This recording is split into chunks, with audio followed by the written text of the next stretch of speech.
Oh my God, is that the faces of the future?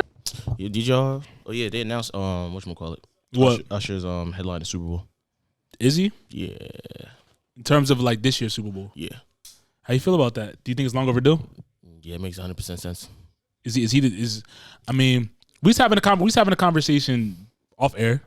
Rocket was saying that Brent's the biggest R&B artist in America right now, and you said nah, Usher. But I was just like, Usher's a legacy. He's already solidified. Is that not valid? No, it's not valid.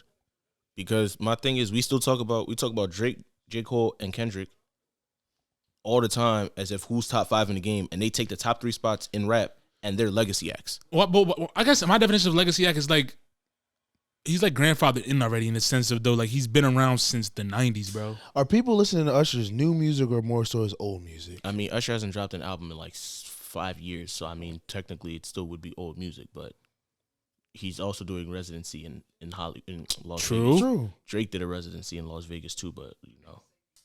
No, I'm not comparing. He's been in the game like J. Cole, Kendrick, Cole, Drake, people like Wale, like they all been in the game 10 plus years. True. And they all have solid fan bases. True. So they should all be considered legacy acts and based off of that. I consider it more so like in the league. All right, put it like this way: if you consider in like the rap game or the music game to like the NBA or something like that, you have like the Bronze, the KDs, and things of that nature. They're the top guys in the league. They've been in the league for like 15 years, whatever, 20 years. You have the new guys in the league like the Jaws and the Lucas who are doing their thing, and then you also have the guys that are like retired or whatever that are like the Shaqs who are dominant. They could probably come in the game. Whatever. I'm not saying Shaq coming now, but like you have guys that are like just newly retired that could probably come in and get buckets and still do their thing, and people tapped into him. Like I feel like Usher's on that side. He's not retired, obviously, but he's not as active as the new guys that are solidified in the game right now. As opposed to like you would say like Chris Brown is like would be somebody that's like a.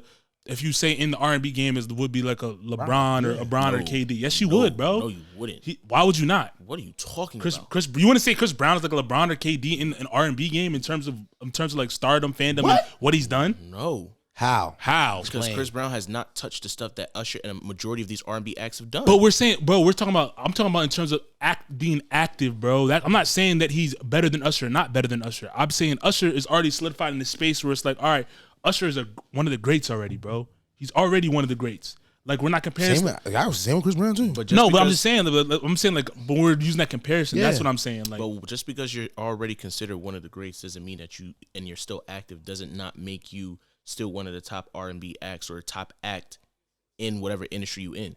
I feel like it's undeniable. Because put it like this, using your same argument. Yeah. Bron has played in the league for 19, 20 years. Right. Bron is still a top 5, top 10, top 7 player. Right. You get what I'm saying? Yes.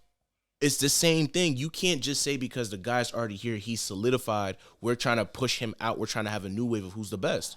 I'll say it more so. It's like it is fair because like is Usher actively competing for championships? No. But Usher still makes. But sales. He's not actively competing for that anymore because he's already established. Is what I'm saying.